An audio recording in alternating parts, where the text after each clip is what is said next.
개장 전 꼭 확인해야 할 이슈행 전략으로 정리해보겠습니다. 금요일 네 분과 함께 할게요. 야천투자연구소 남인호 소장, LNS홀딩스 김선영 대표와 유한타증권 류민수 부장, 다올투자증권 김성준 이사와 함께 하겠습니다. 어서 오세요.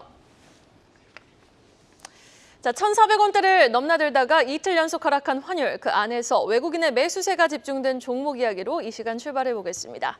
원달러 환율이 진정세를 보이자 어제 코스피 1.95%, 코스닥 2.72% 큰 폭으로 반등했습니다. 외국인 투자자들도 7거래일 만에 사자 기조로 돌아섰는데요. 제가 남인호 소장님이 보고 싶었나 봐요. 김영재 이사님이 오셨는데 남인호 소장님이라고 소개를 했습니다. 김영재 이사님, 외국인은 어떤 섹터와 종목에 좀 주목을 했습니까? 네, 사실 그동안 증시 하락을 유발했던 환율이라든지 금리, 유가가 하락하자 외국인이 이제 크게 순매수에 나섰는데요.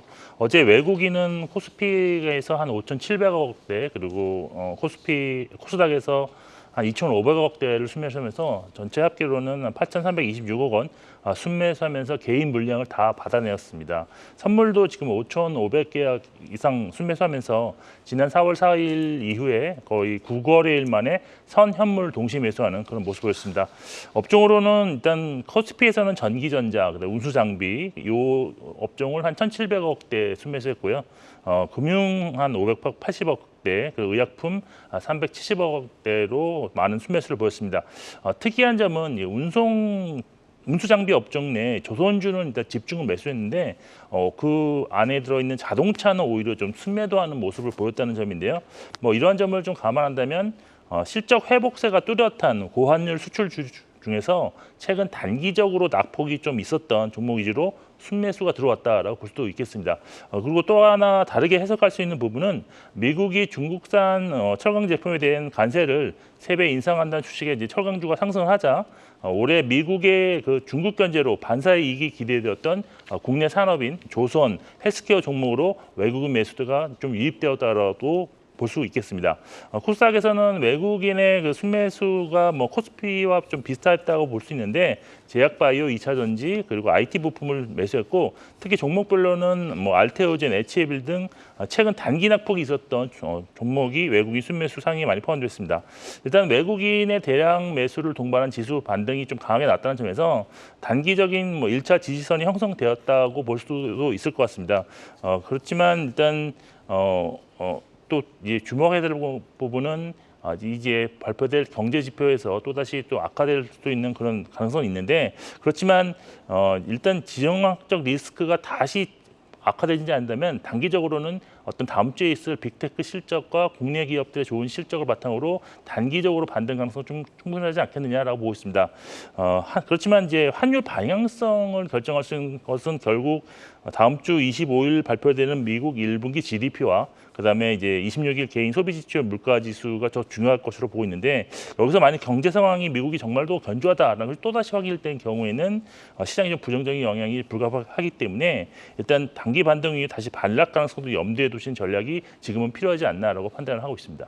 네, 우리 이사님 말씀대로 다음 주에 빅테크 실적 미국에 지금 예정이 돼 있습니다. 다음에 1분기 GDP 지금 예상으로 2.9까지 나오니까 굉장히 좋은 경제 성장률을 기록했을 것으로 미국에서 기록했을 것으로 이렇게 추정이 되고 있습니다. 외국인의 매수 기조 오늘 금요일장에서도 계속되기를 기대해 보도록 하겠습니다. 이어서 반도체 업종 이야기로 넘어가겠습니다. 올해 반도체 섹터의 질주가 이어지고 있죠. 그런데 그 안에서 수익률 격차는 크게 나타났는데 전공정보다 후공정 소부장 기업들의 주가 상승폭이 훨씬 더 컸다고 하는데 류민수 부장님. 네, 맞습니다. 그 지난 2월에 신한자산운용이 이제 보통 이제 반도체 이렇게 통으로 이렇게 내놓잖아요. 근데 이때 이제 공정별로 세분화해서 전공정 쪽하고 후공정 쪽. 아시다시피 이제 전공정 쪽은 아무래도 이제 웨이퍼 회로 같은 거 이렇게 하는 부분. 이런 쪽이 전공정이고 후공정은 이제 테스트나 패키징 하는 쪽이죠. 그렇게 아시는 그런 부분인데 아무래도 이쪽에는 이제 삼성전자하고 TSMC 치열하게 지금 각축전을 벌이고 있죠. 근데 사실 이제 3나노까지는 아직까지 TSMC가 여러 가지 수율이나 양산 면에서 앞서고 있는 상황인데 보통 7나노 이하를 이제 첨단 공정이라고 합니다. 그래서 이제 이 전공정 대비해서 이제 초미세 공정으로 계속 가고 있었는데 결과적으로 이제 EUV 많이 아시다시피 EUV 많이 이제 투입하는 쪽이 더 이제 수율이 좋았죠. 어떤 기술력이 좀 차이가 많이 났던 부분인데 계속 이제 이 나노가 적어지면서 옛날에는 뭐 10나노 이상이었는데 지금 뭐 7나노, 5나노, 4나노, 3나노, 2나노 이제 내년에 2나노까지 갈 텐데 여기 이제 선폭이 줄어들수록 이 인풋 대비 EUV를 많이 넣을수록 하는 이 성능 개선에 대해서 효율성 못 보는 거예요. 그래서 이제 혹자는 이제 이거에 대한 전공정 쪽에서는 한계가 오는 게 아니냐라는 얘기까지 있었는데 이렇게 되니까 이제 파운드리 쪽에서는 이제 후공정 쪽에 눈을 돌리는 거죠. 후공 쪽에 눈을 돌리다 보니까 여러 가지로 이제 과거 이제 패키징 같은 경우는 이제 예를 들어 말 그대로 예쁘게 포장해서 고객사한테 전달하는 게 아니라 지금은 이제 여러 다른 성능에 있는 칩들을 하나로 묶어서 요거를 아주 우월하게 만들어내는 과정이거든요. 그런 거에서 TSMC의 코어스하고 삼성전자의 아이큐브가 탄생된 겁니다. 그의 대표적인 또 그 제품이 엔비디아의 A100이나 H100 같은 거죠. 그래서 이런 어떤 생성형 AI에 최적화된 이 프로세스를 가고 있는 부분이기 때문에 후공정 쪽에 투자 및 어떤 성능 개선에서 더 지금 기대하는 부분이 컸다라고 보시면 될 것 같고요. 아무래도 이제 TSMC가 앞서는 이유는 이쪽에 있는 오삿 업체로 대변되는 예를 들면은 글로벌 1위 업체 ASE죠. 거의 뭐 찰떡 같은 관계입니다. TSMC하고. 그래서 이런 어떤 생태계에 대한 어떤 구조적인 어떤 부분 이런 부분도 우리 이제 국내 삼성전자 이런 부분들도 많이 좀 향상시켜야겠다라는 생각이 들고요. 제가 응원하는 입장에서 좀 그렇게 말씀을 드려보는 거고 아무튼 이런 쪽에 지금 아무래도 HBM이나 뭐 이런 AI 반도체 쪽이 후공정에 지금 특화된 부분이기 때문에 후공정 기업들에 대한 어떤 더 많은 관심들 물론 이제 전공정 쪽도 레거시 제품들이 많이 올라오고 있고 가격도 올라오고 있기 때문에 뭐 등한시 부분은 아니지만 조금은 포커스는 아직까지 여전히 AI 반도체 후공정 쪽으로 좀 보셔야 될 것 같고 여기 뭐 대표적인 뭐 관계 기업들이 몇 가지가 있어요. 근데 뭐 이쪽 부분은 이제 지금 이 신한자산 운용에서 전공적 기업을 얘기한 게 HPSB, 동진세미케, 한솔케미칼, 솔브레인, 주성엔지니어링이 있고요. 후공정 기업으로는 뭐 한미반도체, 리노고, 이오테크니스, 이소페타시스, 하나마이크론이 있는데 아무래도 저는 이제 지금 해자를 갖고 있는 한미반도체의 어떤 주가 흐름을 잘 보셔야 될 것 같고 뭐 두 번째로 이소페타시스 뭐 이런 정도로 보시면 좋을 것 같습니다. 네, 알겠습니다. 전공정 쪽, 뭐 레거시 쪽이 최근 들어서 많이 반등은 해줬지만 그래도 여전히 반도체 공정 안에서는 후공정 쪽, 특히 한미 반도체의 주가 추이를 좀 지켜볼 필요가 있다라는 의견 전해주셨습니다. 자, 다음 소식 넘어가 보도록 하겠습니다. MSCI 한국지수 정기 변경이 다음 달 15일로 예정되어 있습니다. 시총이 커진 종목은 새로 편입이 되고 줄어든 종목은 편출이 될 텐데요. 편입이 되면 주가에 긍정적 영향을 주는 만큼 어떤 종목이 편입 예상되는지 미리 알아두면 좋을 것 같습니다. 하지만 시장은 좀 미리 알고서 움직였는데 김성준 이사님이 자세한 내용 전해주시죠. 예, 뭐 MSCI는 1년에 4번 변경을 하는데요. 특히 이제 5월 달과 11월 달 반기 변경 때 종목 변경이 좀 많기 때문에 더 주목이 되는 그런 부분입니다. 그 MSCI 지수 같은 경우에는 미국 펀드의 한 95% 정도가 기준으로 삼기 때문에 상당히 좀 중요한 그런 이제 변수로서 좀 작용을 할 수 있는 부분들인데요.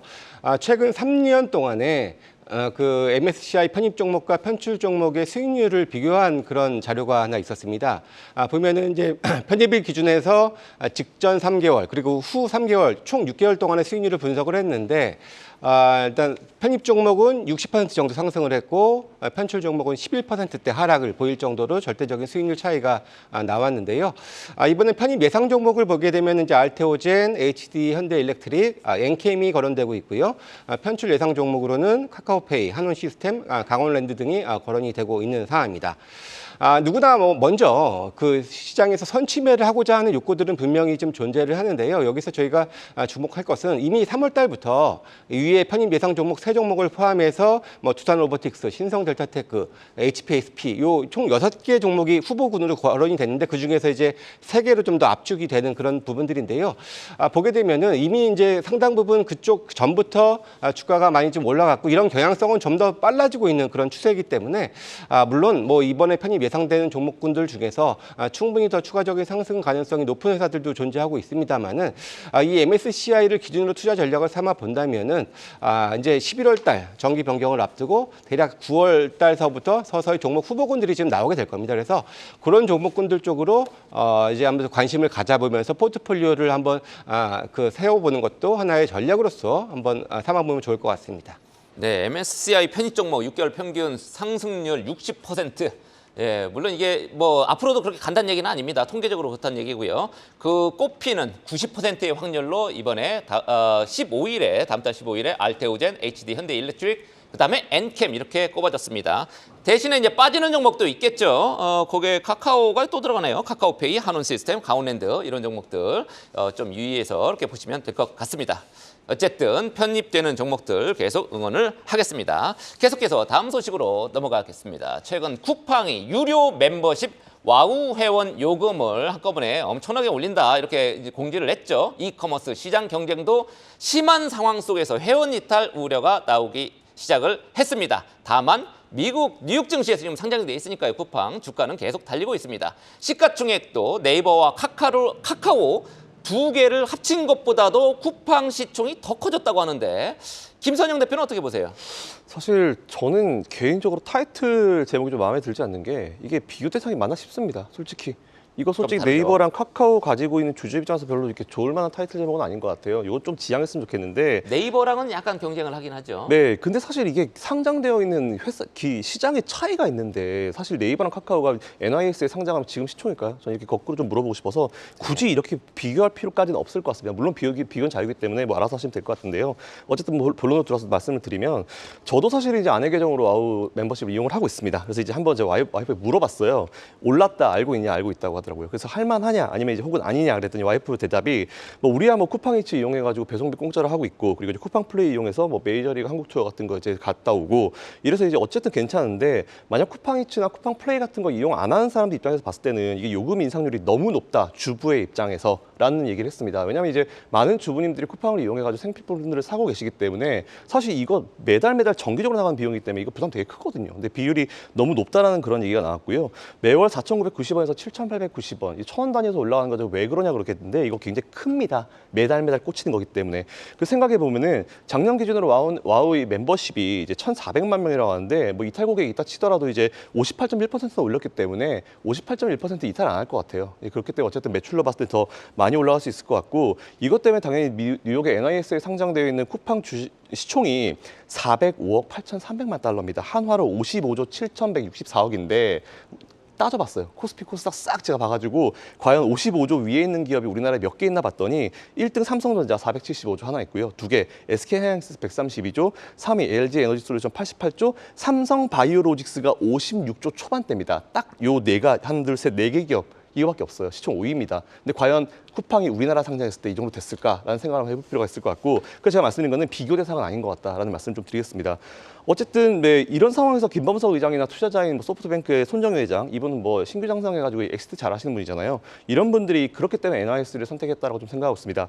결론적으로 말씀드리면 어쨌든 굳이 비교 대상을 쿠팡으로 잡아가지고 네이버와 카카오 주주들이 안 그래도 좀 많이 힘드신 상황인데 이런 얘기를 할 필요까지 있었나 싶기도 하고요. 어쨌든 과도하게 떨어져 있는 주가는 인정합니다. 그래서 최근에 이제 증권사들이 조금 그래도 이제 그 목표치를 좀 올려주긴 하더라고요. 하지만 지금 이런 목표치를 올린 게 문제가 아니고 투심 자체가 지금 너무 안 좋아 있기 때문에 지금 상황에서 신규 매수, 추가 매수는 좀 자제하시라는 말씀 좀 드리고 싶습니다. 네, 알겠습니다. 갑자기 와우 회원 가격을 확 올리는 바람에 저는 바로 좀 탈퇴를 했거든요. 와우 회원이세요? 아, 네, 저는 지금 고민 중입니다. 아, 네, 알겠습니다. 일단 뭐 네이버, 카카오 그리고 쿠팡은 좀 따로 분리해서 좀 우리가 생각해 볼 필요가 있는 기업들이다라는 의견까지 제시해 주셨습니다. 이어서 가장 빠른 리포트와 공시도 확인해 보고 오시죠. 오늘 아침에 나온 리포트 정리해드리는 가장 빠른 리포트&앤 공시 시간입니다. 상향 리포트로는 한화 에어로스페이스, 삼성전기, 풍산 리포트가 발간됐고요. 대신증권은 거시경제 불확실성에도 불구하고 여객 수요는 견고하다며 대한항공 목표가를 3만 원으로 유지했습니다.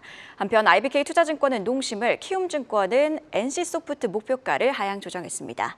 자, 그럼 이 중에서 목표가가 상향된 한화 에어로스페이스 자세히 만나보겠습니다. 한국투자증권은 한화 에어로스페이스 목표가를 기존의 20만 원에서 25만 8천 원으로 상향 조정했습니다. 1분기 실적은 이익률이 높은 폴란드 매출 공백으로 예상을 하회할 가능성이 있다고 전했습니다. 또 인적 분할 공시에 의한 주가 변동성은 일단락됐다고 했는데요. 또 단기 이벤트가 아니라 방산 본업의 성장성에 주목해야 한다며 2025년과 2026년 영업이익 전망을 상향 조정했습니다. 그러면서 여전히 방위산업 업종 최선호주라고 덧붙였습니다. 이어서 삼성전기입니다. 신한투자증권은 삼성전기 목표 주가를 18만 원에서 20만 원으로 높여 잡았습니다. 실적 반등에 주목할 시점이라고 평가하며 컴포넌트, 광학통신솔루션 등 주요 사업에서 매출이 확대되고 있다고 전했는데요. 신한투자증권은 삼성전기의 영업이익률이 올해도 확대될 것으로 보기도 했습니다. 온디바이스 AI의 수혜 업체라고도 강조했습니다. 다음은 풍산 리포트입니다. NH투자증권은 풍산과 관련해 방산 성장 속 신동까지 실적 성장에 가세하고 있다고 평가했습니다. 구체적으로 공급 제한으로 구리 가격이 높아지면서 이렇게 신동 부분 실적 추정치를 상향 조정했다고 전했는데요. 방산과 관련해서는 세계적으로 포탄 부족 현상이 지속될 것이라고 전했습니다. 그러면서 풍산은 올해 155mm 포탄 생산 능력을 2배로 확대할 계획이라고도 덧붙였고요. 목표가는 5만 5천 원에서 7만 1천 원으로 상향 조정했습니다. 마지막으로 하향 리포트도 체크해 보겠습니다. IBK 투자증권은 롱신 목표가를 57만 원에서 50만 원으로 하향 조정했습니다. 1분기 영업이익이 예상을 소폭 가회할 것으로 봤고요. 아직 원가 부담이 잔존한다고 했습니다. 다만 하반기로 갈수록 미국 생산 능력 확대 등으로 실적 기대감은 높아질 것이라고 평가했고요. 이외에도 이날 NH투자증권 역시 농심 리포트를 발간했는데 목표가는 56만 원을 유지했습니다. 지금까지 가장 빠른 리포트행 공시 이은이었습니다. 계속해서 20년 만에 상승 사이클을 탄 전선주 이야기로 넘어가 보겠습니다. AI 점유율 경쟁이 심화되며 전선주가 상승 랠리를 펼치고 있습니다. 정말 늘 고공행진하는 것 같아요. 시장이 하락하든 맞습니다. 상승하든. 어제 LS일렉트릭은 장중 12% 급등하며 52주 신고가를 다시 썼고요. HD현대일렉트릭은 연초 대비 주가가 무려 3배 넘게 오른 상황입니다. 자, 보유자분들은 매도 타이밍을, 또 보유하지 못한 분들은 조정을 기다리고 계실 것 같은데요. 김영재 이사님이 전선주 전략 자세히 제시해 주시죠. 근데 일단 뭐 전력기기 산업이라고 볼 수 있는데요. 뭐 변압기, 전선, 그리고 전선의 소재인 구리까지 좀 포함되는 그런 개념입니다. 뭐 아시다시피 말씀하신 것처럼 HD 현대일렉트릭, LS일렉트릭, 효성중공업, 그리고 대한전선이 대표적인 종목인데, 일단 산업이 20년 만에 첫 강세 사이클을 맞았다는 이제 분석으로 상승 랠리가 좀 이어지고 있다라고 보시면 될 것 같습니다. 일단 관련주들의 실적 성장의 원동력은 역시 미국에서의 어떤 수요가 급증하고 있다라고 볼 수 있는데, 일단 미국의 리쇼어링 정책으로 건설되고 있는 반도체 공장들의 사실 내년부터 가동을 이제 조금씩 시작해서 2028년도에 진짜 본격적으로 크게 이제 가동이 되는데, 그때마다 계속 전력 수요가 꾸준히 증가할 것으로 예상되고 있습니다. 여기에 지금 최근에 이제 2차 상승 랠리를 펼친 것은 결국 또 AI 뭐 데이터 센터라고 볼 수 있는데, 이 전력 수요도 상당히 꾸준하게 증가할 전망인데, 지금 엔비디아의 GPU H100이 지금 최대 뭐 700W 전력이 소요되어서 일반 서버 대비 한 2배 정도 소요량이 좀 증가하고 있는데, 여기에 또 차세대 GPU인 블랙엘 뭐 B200 같은 경우에는 1200W로 거의 2배 가까이 또 소요량이 증가가 되어서 상당히 좀 전력 수요는 꾸준하다. 근데 엔비디아의 GPU 출하량도 내년에는 올해 대비 좀 2배 정도 증가할 것으로 보여서 전력 소요량은 이제 2배 이상으로 좀 증가할 전망입니다. 반면에 이제 전력기 공급이 상당히 부족하다는 것도 또 특징적인 점인데요. 전 세계 변압기 업체 중에서 이 초고압 변압기 생산에 특화된 업체는 20%에 불과하고, 또 아직 관련한 투자가 아직 본격적으로 크게 일어나지도 않고 있다는 점도 조금 긍정적이라고 볼 수 있습니다. 여기에 또 신재생 에너지와 원자력 발전의 건설 수요 뭐 이런 것도 지금 있기 때문에, 이런 때 이제 통배전에 필요한 수요까지도 지금 동시에 증가하고 있어서 상당히 좀 쇼티지가 좀 심화되고 있다라고 볼 수가 있겠습니다. 이러한 점을 반영해서 증권사들의 지금 목표 주가 산정에 좀 2026년 실적까지 이제 미리 반영해서 이제 목표 주가를 계속 올리고 있는 중인데요.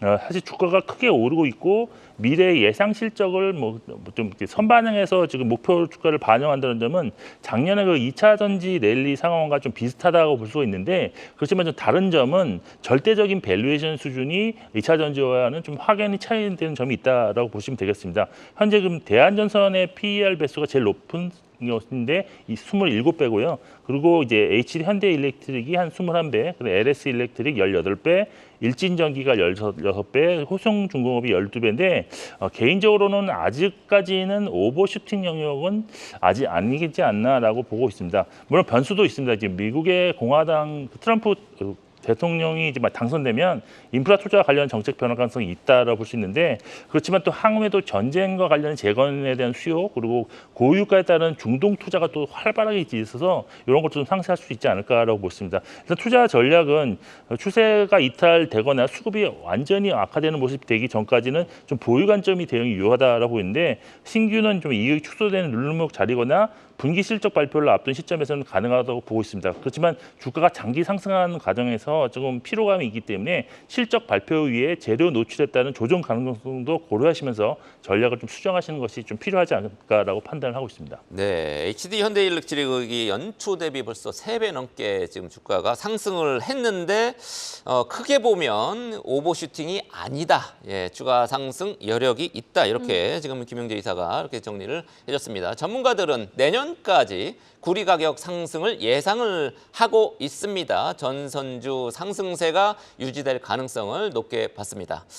자, 이번에는 어제장에 화두가 되었던 미국의 중국산 제품 관세 인상에 관한 소식을 정리해 보도록 하겠습니다. 미국이 중국산 제품에 대한 관세를 최대 3배까지 인상하는 방안을 지시했습니다. 바이든 대통령이 지시를 한 거고요. 중국에서는 즉각 반발을 당연히 했겠죠. 미중 무역 갈등이 격화할 수 있다는 관측 나오고 있는데 김선영 대표 어떻게 보고 있습니까? 보통 또 이런 얘기 나오면 무역 전쟁은 이런 얘기하면서 또 괜한 걱정거리를 또 과하게 만들고 있는 것 같습니다. 일단 어쨌든 팩트가 뭐냐면은 중국이 어쨌든 지금 이제 침체 상황을 벗어나기 위해서 이제 중국이 제일 잘하는 거죠. 제조력을 내세우면서 거의 모든 재화에 엄청난 과잉 생산을 하면서 많은 국가와 업종, 기업에 악영향을 미치고 있는 거는 누가 봐도 명백한 사실입니다. 물론 중국은 근거 없는 조치라고 하죠. 조금 상식이 다른 것 같은데 어쨌든 뭐 그들 생각이니까요. 자국 기업이 경쟁력을 갖추지 못한 선진국으로부터 불이익을 받고 있다라는 얘기를 했습니다. 오히려 미국을 뭐 역으로 이제 WTO에 제소를 했는데 사실 뭐 제 상식과 조금 다른 논리로 얘기합니다. 근데 사실 제가 봤을 때 중국이 좀 빌미를 줬다라고 생각을 하고 있고요. 하지만 포인트가 뭐냐면 미국은 11월 달에 뭐 했습니까? 대선이 있잖아요. 바이든 대통령 입장에서는 이번 액션을 취함으로써 일석이조 효과를 얻는다. 이걸 좀 잡고 가야 될 것 같습니다. 첫 번째로 우선 중국이 전기차나 철강 등 산업에 이제 정부 지원을 엄청나게 받고 있습니다. 이에서 만일 중국 정부가 보조금을 딱 줄이게 되면은 중국의 전기차 기업 중에 제가 봤을 때 90% 망하거든요. 게다가 또 비슷한 기업, 철강 기업도 마찬가지고 그렇기 때문에 보조금을 받는 중국 기업 입장에서는 수익 걱정이 없다. 이거 사실 미국의 입장을 받고 딴 국가 기업을 봤을 때는 굉장히 불공정하다고 생각할 수밖에 없을 것 같습니다. 이에 미국이 과거에 잘 나가던 일본을 치명타를 입히고 한 방에 날렸었던 그 슈퍼 301조를 검토 중이다라는 그런 얘기가 나오고 있고요. 어쨌든 이제 중국산 반덤핑을 조사한 다음에 이제 멕시코를 우회해서 단속을 할 전망이다라는 그런 얘기가 나오고 있는데 두 번째가 포인트인데요. 바이든이 이 얘기를 어디서 했는지 지역을 좀 볼 필요가 있을 것 같습니다. 미국의 철강 노조 그리고 전미 자동차 노조 소속사 근로자들이 되게 많이 살고 있는 그 펜실베니아주의 피츠버그 철강 노조본부에서 얘기했어요. 뭐겠습니까? 정치적 액션입니다. 그냥 가가지고 또 듣기 좋은 소리 한 거니까 어쨌든 러스트벨트를 잡아야 될 거 아니에요. 그렇기 때문에 그들의 정치적인 싸움 때문에 굳이 우리가 무역 분쟁이 나올 것 같다, 뭐 겁을 먹을 필요까지 없을 것 같고요. 전반적인 전략은 그대로 유지하시다라는 말씀드리겠습니다. 네, 요거 관련해서 우리가 이제 그 쿼터제가 돼 있는데도 불구하고 왜 주가가 철강제 주가가 많이 뛰었을지 조금 궁금했고 저도 궁금했는데 오늘 아침에 우리 이혜수 앵커가 모닝 브리핑에 잘 요약을 해놨습니다. 유튜브 돌려보기 하시면서 보시면 이해가 좀 빠르실 것 같네요. 감사합니다. 많은 관심 부탁드리겠습니다. 그리고 한국 철강 업계 그리고 여전히 독이 된다, 아니다, 약이 된다라는 의견은 분분한 상황이거든요. 죄송해요. 류민수 부장님은 어떻게 보세요? 잘 말씀하셔가지고 김 대표님이 지금 쿼터제고요. 지금 263만 톤이 넘으면 우리 또 관세 받습니다. 그리고 지금 미국 전체 제품 수입량 중국산 철강 비중 2% 전후고요. 알루미늄 비중은 한 4%가 안 돼요. 그래서 상당히 좀 적은 상태인데 그리고 지금 중국 같은 경우 말씀 잘하셨는데 지금 첨단 산업 재편 위주로 가기 때문에 구리 수요가 많아지고 있거든요. 지금 산업 구조 자체가 부동산 침체죠. 그래서 철강을 지금 외부에 지금 하는 부분이기 때문에 혹시나 이게 수출 타격 받으면 또 이 글로벌 단가 좀 안 좋아질 것 같아요. 그래서 저는 솔직히 어제 왜 이게 올랐는지도 잘 모르겠습니다. 이게 상당히 또 오전장에 올랐거든요. 철강 관련주가. 그래서 오히려 저는 오히려 호재는 적어도 호재는 아니다라는 생각을 갖고 있습니다. 그리고 조선 쪽은 좀 다를 것 같아요. 조선 쪽은 이미 이제 우리나라 이제 글로벌 조선 빅3 국가가 이제 중국, 우리나라, 중국, 일본이거든요. 사실상 근데 중국과 우리나라가 경쟁 중인데 이 부분에서는 아마 만약에 제재가 어느 정도 있다면 어떤 식으로 만약에 그런 식으로 간다면 우리나라 쪽에서는 좀 반사이익은 있을 수 있겠다 이렇게 생각하고 있습니다. 네, 앞 코너에서 김동공 차장님과 마찬가지로 류명수 부장님도 오히려 이러한 사태 속에 조선주를 좀 지켜봐야 된다라고 정리를 해주셨습니다. 자, 다음 마지막 이슈 한번 살펴보도록 하겠습니다. 변동성 장세에서 빛나는 가치주 이야기로 마무리해보죠. 여전히 높은 환율, 금리, 유가의 지정학적 리스크까지 겹치며 증시가 롤러코스터를 타는 모양새인데요. 불확실성이 높은 만큼 성장주보다는 가치주 중심으로 대응해야 한다는 조언이 나오고 있습니다.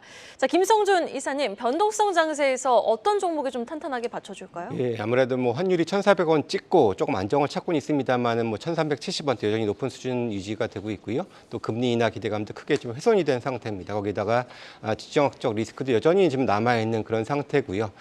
최근에 이 가치주가 부각되는 것은 역시 초기에 시작했었던 기업 밸류업 프로그램과 연계된 그런 흐름들이라고 볼 수가 있습니다. 특히 가장 운용 규모가 큰 연기금이 이번에 가치 투자 중심의 운용사를 선정을 했다라는 점들이고요. 그리고 또 군인공제 역시 이번에 공고를 낸 것이 역시 비슷한 수준의 그런 운용사를 찾겠다라는 공고를 좀 낸 바 있어서 계속해서 수급적으로도 좀 유리한 환경이 조성이 돼가고 있다는 점을 먼저 들 수가 있고요.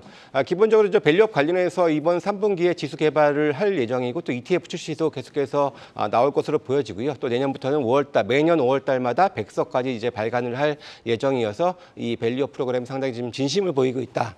이렇게 말씀을 드릴 수가 있겠는데요. 물론 이제 꼭 이렇게 저PBR, 저퍼주만 그런 가치주의 관점은 아닙니다. 뭐 이익 개선이 큰 종목이나거나 이익은 좋은데 낙폭이 컸었던 종목들도 이렇게 거론이 되고 있는데요. 이번에 기사에 거론된 부분들은 이제 LG화학, 삼성중공업, 한미약품, 롯데케미칼과 같은 그런 종목들이 좀 거론이 됐는데요. 저는 이 중에서 이제 조선업종을 가장 좀 유심히 봐야 된다라고 말씀을 좀 드리고 싶은데 또 조선이네요. 앞서서 많이 말씀을 드렸으니까 하나의 팁만 더 드리면은 네. 아까 이게 철강 관세 세배 부과 말씀하셨잖아요. 이제 무역 대표부가 그렇게 결정을 한 것인데 이거 중국의 조선 해운사 관련해서 그 조사를 할지 말지 여부를 이달 말경에 이거 발표를 또 합니다. 그래서 다시 한번 단기적인 모멘텀이 될 수 있다는 점들도 같이 참고하시면은 투자에 도움이 될 것 같습니다. 네, 알겠습니다. 지금 시간 8시 22분, 23분 막 되고 있습니다. 개장 전에 한 3, 40분 남았습니다. 마지막으로 오늘 개장 전에 꼭 체크해야 될 포인트 어떤 게 있는지 류민수 부장이 정리해 주시겠습니다. 예, 첫 번째 뭐 TSM 실적 함의를 보면 AI 반도체 수입의 시장 기대치 상회한 것 같아요. 그래서 이 공정별 매출 보니까 3나노가 보통 이제 애플 거 하거든요. 그래서 그리고 4나노, 5나노 쪽 공정이 이제 엔비디아는 퀄컴 쪽인데 보니까 이쪽 공정 매출 보니까 3나노는 좀 떨어졌어요. 그다음에 4나노 이상 그러니까 4나 5나노 이쪽은 좀 매출이 올라갔고 그러면은 지금 사실상 돈 벌고 있고 시장 어떤 성장률을 돋보이는 게 AI 반도체라는 거 지금 또 반증이 된 것 같고요. 이 관련된 기업들이 몇 가지 있는데 저는 일단은 그 최근에 이제 신고가지만은 PSK 홀딩스 잘 보셔야 될 것 같고요. 요거는 이제 TSM 향이기도 하고 삼성전자 향이기도 합니다. 그 부분 잘 보셔야 될 것 같고 그다음에 비트코인이 오늘부터 이제 반감기 예정입니다. 그래서 과거 세 차례는 반감기 이후에 올랐거든요. 근데 요번에 금리 인하 기대가 때문에 올랐기 때문에 요번에 요게 뭐 단기적으로 약간의 모멘텀이 있었어요. 근데 결국 금리 인하 부분과 같이 맥을 닿아서 보셔야 될 것 같고 지금 현재 비트코인 가격 뛰고 있습니다. 예. 뭐 근데 아마 그 지난번처럼 그렇게 크게는 못 오를 것 같아요. 근데 금리 인하 관계 연결해서 보시고 근데 단기적인 모멘텀이 될 수는 있겠습니다. 그래서 우리 기술 투자 뭐 이런 것들이 있겠죠. 그다음에 뭐 넷플릭스 실적 발표했는데 뭐 정말 호실적 발표했는데 전반적으로 지금 뭐 금리 이런 부분 때문에 뭐 금리 인상 얘기도 좀 나오고 그래서 그런 부분 때문에 하락하는 것 같고요. 그렇게 좀 잘 보시면 될 것 같습니다. 네, 알겠습니다. 오늘의 시간 이렇게 네 분과 이야기 나눠봤습니다. 김선영 대표, 그리고 김영재 이사, 류민수 부장과 김성준 이사였습니다. 말씀 고맙습니다. 계속해서 다양한 경제 이슈를 알고 싶다면 구독과 좋아요, 알림 설정 부탁드립니다. AI 캐스터 권미정이었습니다.